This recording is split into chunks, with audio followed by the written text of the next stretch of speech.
Gaby Ibarra, buenos días. Espero pasen mi saludo. Ya perdí la cuenta de los años que llevo escuchándolos. Solo sé que son mi familia.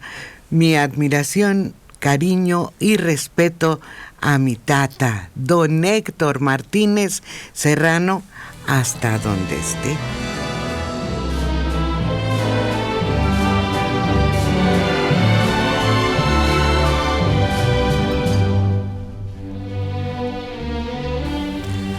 Es que esta era la música que sonaba en su época, lo que más se puso de moda. El vals mexicano. Tuvo un auge importante. Muy bonitos además. Gracias al impulso que le dio este hombre, fíjate que todavía lo vamos a discutir, pero otorgaba becas para que se fueran al extranjero a estudiar a los hombres que despuntaban o que tenían capacidad. Invirtió mucho en cultura. Es que estamos celebrando el cumpleaños de un hombre que siempre va a ser la discusión, que si bueno o que si malo. Y creo que nunca nos vamos a poner de acuerdo, Alejandro. Juventino Rosas. No. ¿Porfirio Díaz? Sí. Sí, pues Fíjate que sí, nace el 15 de septiembre de 1830.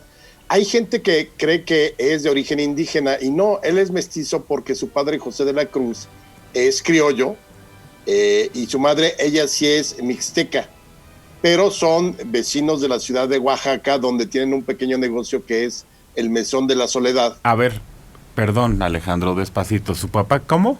¿Quién? ¿Qué? Su papá es José de la Cruz y él es oaxaqueño, digamos criollo. Ajá. Y la mamá sí es de origen indígena mixteca. Entonces, por eso, él es propiamente podríamos llamarle un mestizo.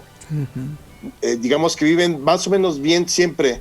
Podríamos decir que eran una clase media normal en aquellos tiempos, nada más que hay un problema. 3 años después del nacimiento de Porfirio Díaz, viene la epidemia de cólera morbus de 1833 y ahí fallece el papá.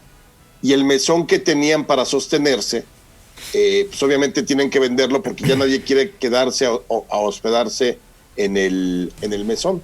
Y ahí empieza la lucha por la vida de la mamá son 5 o 6 hijos aproximadamente a los que tiene que sostener. Y es un personaje yo creo que sí controvertido porque al final, si queremos estudiar lo que fue el porfiriato, hay que reconocer de inicio que fue una dictadura. Ahí sí no hay de otra. Que si fue blanda, que si no fue tan sangrienta, ahí ya son las categorías de análisis. Pero es un hecho que fue un dictador. Pero por otro lado, también un hombre que tenía una idea muy clara de la patria. ¿Pero por qué un dictador? Se perpetúa en el poder, corrompe los poderes públicos, somete... Se escabechó a sus opositores, restableció la esclavitud en México, ¿no? Fue tremendo. ¿Pero no fueron mayores los beneficios que los costos o fuera al revés? Pues le costó a México una revolución. Yo creo que en términos materiales puedes decir que fue un éxito porque pasa un país de estar en el caos más absoluto a un país próspero, vías férreas, telégrafo, teléfono incluso empieza a llegar, los correos eran maravillosos, la modernización de los puertos, pero todavía toda esa riqueza material nunca plasmó, nunca cuajó o pasó al pueblo, es decir, se hicieron más grandes las brechas socioeconómicas y pues al final sí, el gran reclamo hay muchos agravios contra Porfirio Díaz que van a definir la revolución. El primero de ellos, pues desde luego va a ser la falta de movilidad política y luego se van a sumar, pues en algunas partes del país sí unos grados de explotación terrible, en otros no es generalizado y también son matices, pero evidentemente yo creo que el gran constructor de la obra de Porfirio Díaz es él, pero también el gran destructor de la obra es él, porque no supo retirarse en el momento preciso, quizá pastorear una transición democrática que pudiera salvaguardar lo que había hecho en 30 años, y finalmente pues estalla la revolución en 1910 por muchas razones. ¿Que hubiera dejado como el PRI a su elegido, que así se fue perpetuando. Es lo que quería, es una dictadura perfecta. No, pero quizá en el momento en que él cedía el poder, lo que pasa es que era una dictadura unipersonal. El PRI fue más inteligente hasta eso, porque el PRI supo en un momento dado que había que soltar el poder, y ahí está, les funcionó perfecto el mecanismo. El PRI era el gran Porfirio, digamos, pero el PRI elegía, o el presidente, no importa, pero había esta farsa democrática. Lo mismo sucede con el porfiriato. Pero ¿hubo elecciones en todo el porfiriato? Sí. ¿Se elegían presidentes municipales y gobernadores? Sí, y diputados, sí, pero todo era con la voluntad de Porfirio Díaz. Tú no podías decir, yo, Alejandro Rosas, quiero ser el gobernador de Oaxaca. Si no estaba palomeado por el presidente, no había poder humano que hiciera que llegara yo a la gubernatura. Eso pasa, por ejemplo, con Carranza, que de ahí tiene ese como rencilla con Porfirio Díaz, porque aspiró a ser gobernador en algún momento dado del estado de Coahuila. Si le hubieran dado puesto, ¿será que no hubiera llegado nunca? Pero él fue gobernador de Coahuila y pero ya con era Madero. Considerado. Pero después. No, él fue elegido con Díaz. Díaz, gobernador de. Por eso era acusado de ser porfirista. Pero claro, él se unió a Madero abiertamente. Pues por eso yo no entiendo, miren, pero me explican los que sí, que después ya no se construyó trenes, vías férreas, después ya no se construyeron caminos, después ya no había seguridad en los caminos, que el país retrocedió después de Porfirio Díaz, todo el avance que venía teniendo, que era muy importante a nivel tecnológico, científico, cultural, se derrumbó una vez que se salió Porfirio Díaz.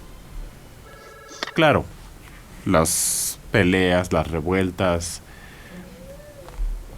pero hacía falta otro hombre como él, que llevara este país al progreso, costara lo que costara. ¿Sabes qué es lo que demuestra el porfiriato o el prismo? Que solo con gobiernos autoritarios hemos funcionado. O sea, el orden que pudieron, y yo no lo defiendo, o sea, yo no defiendo un modelo así, yo sí soy de los creyentes como Madero, en que la democracia es lo que tendría que hacer este país mejor y la participación ciudadana. Pero realmente los momentos en que mejor estuvo el país fue durante el porfiriato en términos materiales y en términos de seguridad. Pero la seguridad ¿cómo garantizaba la paz Porfirio Díaz? Pues a sangre y fuego, o sea, por eso se entrecomilla la paz porfiriana, porque, por ejemplo, ejecutaba in situ, si agarraba delincuentes, los ejecutaba en el lugar, o sea, no permitía ningún tipo de desorden, no le importaba mucho realmente la idea de los derechos humanos, que por cierto, en ese entonces no era algo que estuviera en la discusión.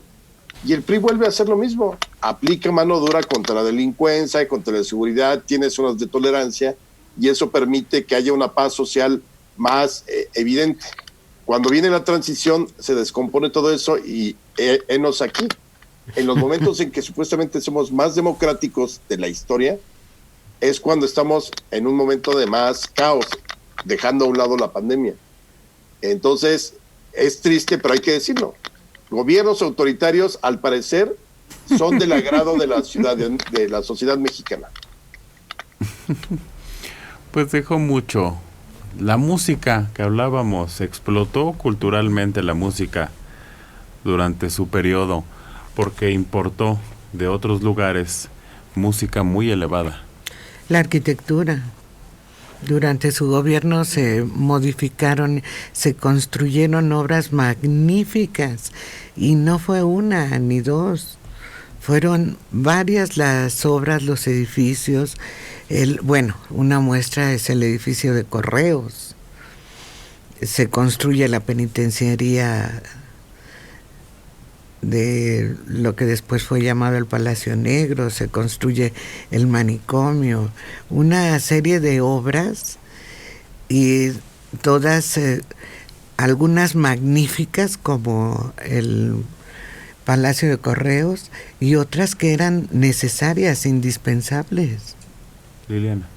Sí, hubo unas que se quedaron a medias, ¿no? Porque empieza la construcción del Palacio de Bellas Artes, lo que ahora conocemos como el Monumento a la Revolución, que fue el proyecto inicial de lo que iba a ser el Palacio Legislativo, que nada más se queda como que ese edificio principal, que es lo que es el Monumento a la Revolución, pero tenía otro proyecto que también se quedó a medias y que justamente pues representó lo que tumbó a Porfirio Díaz del gobierno. Pero por ejemplo, yo veo en México mucho progreso en cuanto a todo lo que han mencionado, pero también hay que ver cuál fue el costo, ¿no?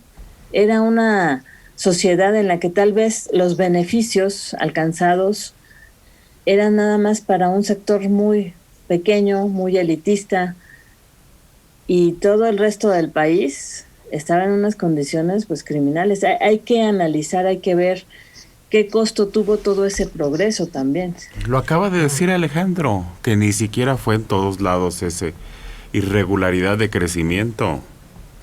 Lo acaba de decir ahorita, que no en todos lados se dio esa separación social, que en algunos lados sí hubo un crecimiento más o menos uniforme. Y además hubo haciendas cuando estalla la revolución que no eran explotaciones tan grandes como por ejemplo el Enequén en Yucatán o el azúcar en Morelos, que eran exactamente por lo que representaba en términos económicos. Ahí sí el gobierno no se tentó en permitir despojos y desde luego explotación por lo que significaba para el país.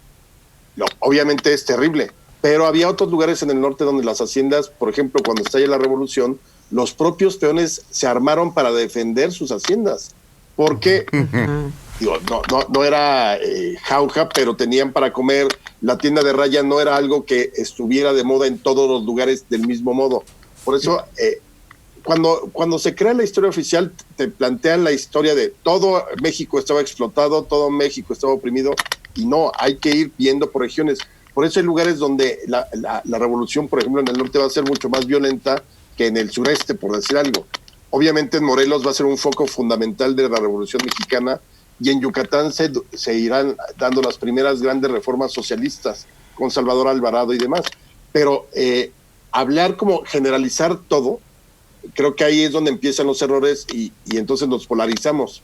Pero es un hecho. O sea, Porfirio Díaz logra en una generación, 34 años, bueno, es un poco más de una generación, lo que nadie había logrado antes que él: pacificar al país, poner el orden y traer el progreso, que eran los tres pilares en los cuales se sostenía el porfiriato: orden, paz y progreso. Era el lema del positivismo, orden y progreso, que pasa a ser el lema de Brasil. Y sí, por cierto, él era un dictador, pero era liberal, de un origen liberal y bastante firmes convicciones, aunque claro, establece ligas con la iglesia y con lo que sería el conservadurismo. Al final de su mandato, él permanece siendo un político liberal, rodeado de políticos liberales. Entonces, Porfirio Díaz, a ver si entendí, ni bueno ni malo, sino todo lo contrario. Voy al estilo Echeverría. Me quedó clarísimo. Sí, señor.